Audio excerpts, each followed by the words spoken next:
Tinggi pemain putri Jepang itu rata-rata di atas 170-an dan jarang sekali tinggi mereka itu di atas 185 cm dan mungkin bisa dihitung ya. Tidak seperti pemain-pemain Eropa yang tingginya hampir 2 meter, ada yang 2 meter di atas 190-an. Tapi mengapa ya bola voli mereka itu gacor banget dan bisa dibilang adalah sebagai salah satu negara dengan bola voli terbaik.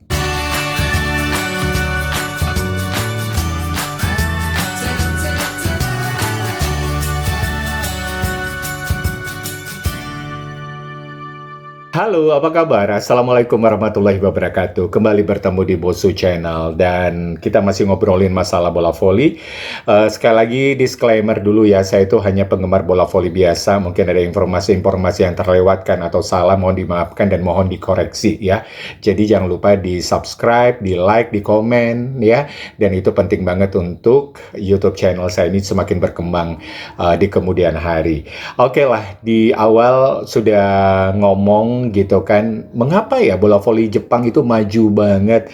Kalau orang bilang tinggi badan itu penting bro, bola voli gimana pengen ngeblok pemain lawan kalau tingginya cuman di atas rata-rata. Gimana pengen lancarin spike yang keras kalau tingginya tidak seperti pemain Eropa atau juga pemain Amerika. Dan masih banyak lagi hal-hal yang lain. Dan Jepang mematahkan mitos tersebut. Apa sih yang membuat Jepang itu begitu maju bola volinya? Nah, saya juga udah mencari-cari, saya juga mendapatkan di Instagramnya Volinesia. Terima kasih ya Volinesia ya sudah memberikan informasi dan akhirnya saya kembali menginformasikan juga di vlog saya ini kalau kunci keberhasilan olahraga bola voli Jepang itu adalah di federasi mereka. Siapa federasi mereka itu? Namanya GVA atau Asosiasi Bola Voli Jepang.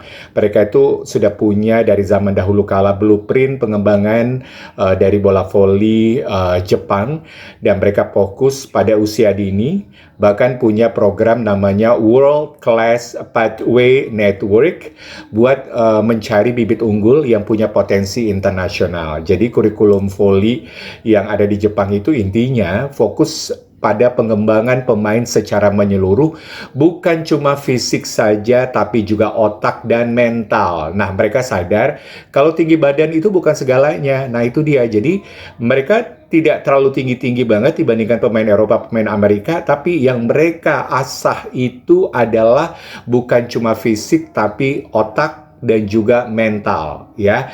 Dan jadi teknik kayak receive bola, digging bola yang akurat itu penting banget, plus diajarin bagaimana taktik dan cara pintar untuk bermain di lapangan. Tidak hanya menyerang situ saja, tapi ini otak ini harus dipakai, ini menjadi smart player. Itulah yang dijalankan di Jepang.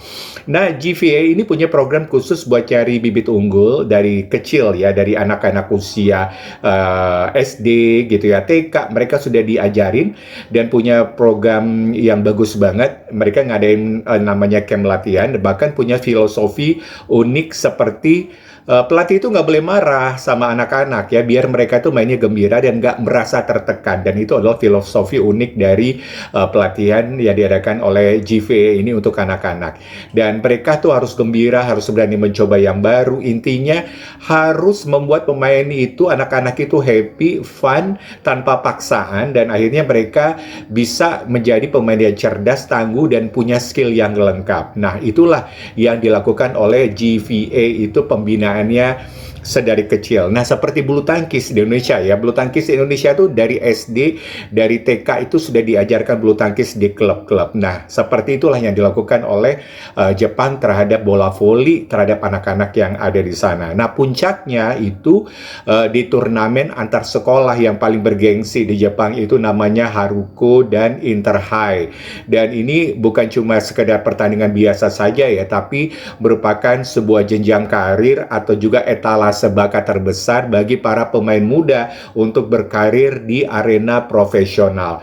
Haruko atau Spring High School Volleyball itu diadakan Januari ya di Tokyo Metropolitan Gymnasium. Jadi setiap awal Januari ada pertandingan besar ini, dan ini menjadi sebuah sarana atau panggung impian bagi semua sekolah, semua anak muda berjuang untuk menjadi yang terbaik di Jepang.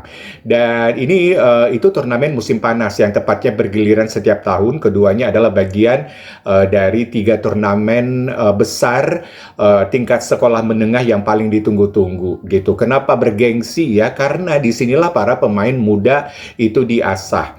GVA dan klub-klub itu mereka langsung menunjukkan skill dan bakat mereka. Penampilan mereka harus prima dari hasil latihan yang mereka jalani di camp masing-masing di Haruko dan di Inter High. Ini bisa menjadi kunci langsung supaya mereka bisa dilirik pencari bakat dari universitas-universitas top yang ada di Jepang. Bahkan langsung ke klub profesional. Banyak banget ya bintang-bintang voli Jepang yang kita kenal dulunya itu ya mereka bermain di sini gitu kan, di turnamen ini gitu. Jadi kalau yang kita lihat sekarang itu mereka berhasil, itu mereka sudah melalui pembinaan dan proses dari lama, belasan tahun, puluhan tahun, karena sistemnya memang total banget dibuat di Jepang. Jadi itulah yang membuat mengapa Jepang itu menjadi salah satu contoh, menjadi salah satu tempat bagi para pemain-pemain dunia untuk mereka bermain, terutama di ASEAN, Vietnam, dan juga Thailand. Rata-rata mereka selalu berminat untuk bermain di Jepang karena sistem pelatihannya yang luar biasa, dan hasilnya Thailand bisa masuk VNL gitu kan. Nah, kemudian banyak hal-hal ya yang membuat mereka itu menjadi menjadi benar-benar latihan dan juga proses untuk menjadi pemain voli itu menjadi segala sesuatu yang memang udah direncanakan dari kecil. Karena kita tahu ya bahwa yang namanya di Jepang itu mereka tuh fokus pada detail serta sungguh-sungguh saat latihan. Nggak ada namanya kalau sudah habis kompetisi mereka istirahat, nggak ada. Mereka tetap latihan, mereka tetap olahraga, mereka tetap bermain gitu kan. Mereka latihannya contohnya di SMA Seitoku, di mana para siswa itu berlatih voli selama 4 jam. Ada nggak SMA di Indonesia berlatih voli seperti itu? SMA ini terdapat 30 pemain yang melakukan latihan. Latihan voli di Jepang biasanya didampingi oleh kapten tim. Kapten mengontrol bentuk latihan, meniup peluit, dan memulai latihan. Peran pelatih adalah untuk mengobservasi dan hanya menghentikan latihan untuk memberikan koreksi. Bayangin aja, sekolah aja mainnya udah 4 jam, latihannya sehari. Indonesia ada nggak seperti itu? Kayaknya nggak ada.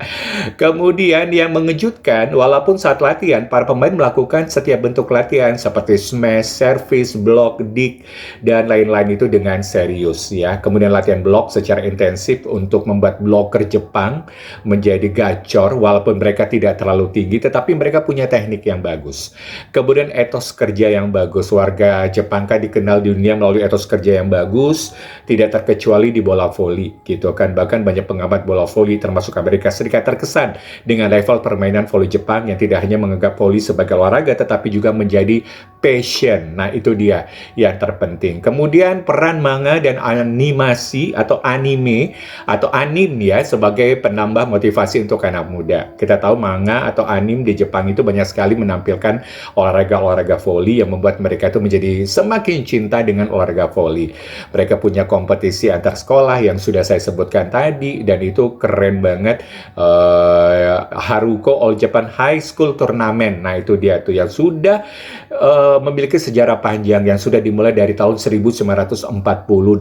Bayangin aja, kompetisinya udah lama banget. Liga yang dikelola dengan baik ya.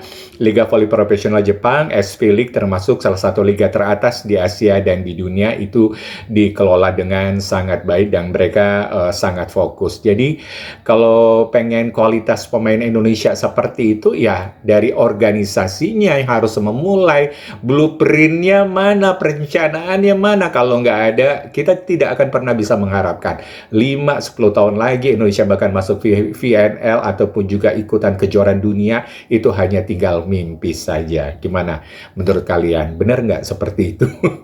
Saya juga nggak tahu ya. Jadi kalau kita kan sering berdecak kagum ketika melihat timnas voli Jepang main putra dan putri, gitu gila ya. Mereka tuh defense-nya luar biasa, dik mereka luar biasa, pertahanannya luar biasa, blokernya juga, outside hitternya luar biasa. Mereka tuh jarang ada opposite yang cewek gitu. Tapi mengapa tinggi mereka 185, 175, tapi mereka tuh bisa melakukan penyerangan yang luar biasa, dan itu menjadi pertanyaan ya. Kalau bisa dilihat juga 80% pemain Jepang itu kalau dalam pertandingan ya, ini kalau Bosu lihat, mereka itu berada di bagian 8, di bagian belakang ya, bagian di belakang, dan hanya menyisakan 1-2 pemain di depan. Ini strategi yang belum pernah kita lihat dimanapun, termasuk luar negeri. Nggak tahu ya, mungkin memang rata-rata bola spike gitu kan, bola dari semua pemain itu kan kebanyakan mengarahnya ke belakang ya dibanding di depan gitu. Jadi mereka benar-benar tahu arah bola itu di mana untuk bisa mengembalikan bola, dan masih banyak lagi hal-hal yang lainnya. Oke lah, ngomongin mengenai Jepang gak ada habis-habisnya ya. Jadi Indonesia harus berkaca dan juga harus meniru seperti di Jepang. Akankah bola voli Indonesia akan maju ke depan-depannya? Walau alam ya, itu tergantung organisasi ya teman-teman. Mohon maaf apabila ada informasi-informasi yang masih ada yang kurang atau hal-hal yang lain ya. Maklumlah, ini hanya penggemar bola voli biasa. Kita jumpa lagi di lain kesempatan ya. Jangan lupa di like, di subscribe, di komen vlog ini. Yang pasti Bosu pamit dulu. Assalamualaikum warahmatullahi wabarakatuh.